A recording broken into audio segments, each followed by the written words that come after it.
The paradox of the oxymoron. When words eat themselves, movements follow. In modern politics, language has become a hall of mirrors. Words that once stood for something clear now twist back on themselves until meaning collapses. Few examples capture that oxymoron irony better than Antifa, short for anti-fascist. At first glance, it's simple. Who wouldn't oppose fascism? But dig deeper, and the contradiction surfaces. When a movement calling itself anti-fascist adopts the same authoritarian methods it condemns, it becomes a paradox, a moral snake eating its own tail. The line between defending tolerance and enforcing conformity is razor thin. The moment someone decides which opinions are too intolerant to exist, freedom of thought begins to erode. And so, the anti-fascist can drift toward fascism, not out of intent, but out of certainty. Out of the conviction that their cause is so righteous that all dissent becomes evil. To some, Antifa represents resistance against oppression, racism, and authoritarianism.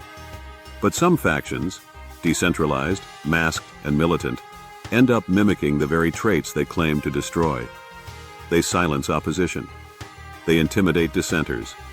They enforce ideological purity through fear. It's not fascism in ideology, but fascism in method. A movement meant to reject authoritarianism becomes authoritarian in defense of its own beliefs. It's a tragic irony, fighting monsters while slowly turning into one. This oxymoron isn't unique to Antifa. It's baked into modern politics. The independent party. Are you truly independent or part of a collective identity? Democratic people's republics, often dictatorships wrapped in democratic language. Safe spaces that exclude opposing thought. Free speech defenders, who only defend agreeable speech. The problem shows up everywhere. Movements define themselves by what they oppose instead of what they stand for. It's an oxymoron, claiming purpose, yet grounded only in resistance. Opposition becomes identity. Movements rarely start as hypocritical. They begin with real conviction, moral outrage, injustice, the desire to fix what's broken. But when that conviction hardens into dogma, the mirror forms. The crusader becomes the censor. The reformer becomes the tyrant. The defender of truth becomes the arbiter of it. Humans are masters of rationalization. If the cause feels just, the method stops mattering. But history shows the danger.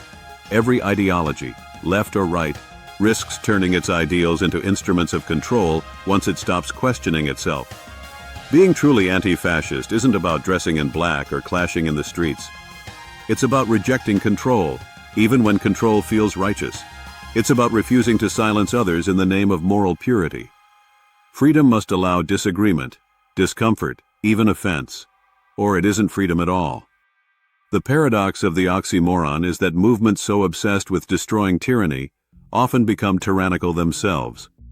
Their words lose weight, their causes lose clarity, and eventually, their reflection becomes indistinguishable from the enemy they swore to fight. Perhaps the only real independence left is intellectual independence. The courage to think freely, to disagree with your own side, to see hypocrisy even in your allies. Because when words start lying to themselves, it's not just language that collapses, it's truth itself. And in that vacuum, every movement, no matter how noble, risks becoming the very thing it hates.